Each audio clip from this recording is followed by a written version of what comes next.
Hello අයියා මේ මම රියල්ටි ප්ලාස් එකට ආවා මොකක්ද අයියා අර ෂොප් එකේ නම කියලා කිව්ව රිස්බෑන්ඩ් කරන ඕකේ ටයිවේ රිස්බෑන්ඩ් නේ ටයිවේ අනේ හරි සුදු මැනික ගාන අඩු කරලා දෙන්න කියලා කෝල් එකක් දෙන්න එතනට thank you bye hi miss මොකක්ද ඉවෙන්ට් එක මොන වගේ බෑන්ඩ් එකක්ද බලන්නේ මේක අපේ කම්පැනි එකේ ඉවෙන්ට් එකක්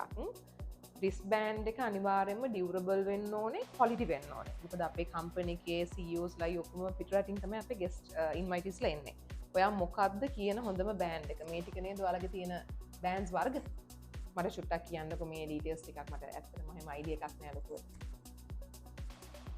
මිස් මේ අපේ කැටලොග් එක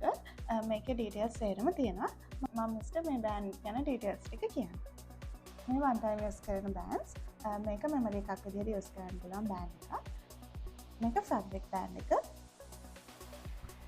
මේ වයිනයිල් බෑන්ඩ් එක මේක පේපර් බෑන්ඩ් එක මේ තුනම වන් ටයිම් යූස් කරන බෑන්ඩ්ස් මේ බෑන්ඩ් යූස් කරන්නේ මොනවටද මේක සිලිකන් බෑන්ඩ් එක මේක ප්‍රොමෝෂන් වලට යූස් කරනවා මේක මෙමරි එකක් විදිහට තියාගන්න පුළුවන් බෑන්ඩ් එක ඉවෙන්ට්ස් කරන ඔයාලට දැන් රිස්බෑන්ඩ් හොය ලංකාවට එදුවන්න දෙයක් නෑ. ජායල රියල්ටි ප්ලාස් එකේ තියෙන ටයිවේක් රිස්බෑන්ඩ් කම්පැනි එකට ආවොත් එහෙම ඔයාලට ආස විදිහට ක්වොලිටි රිස්බෑන්ඩ් එකක් ඔයාලට කරගන්න පුළුවන්.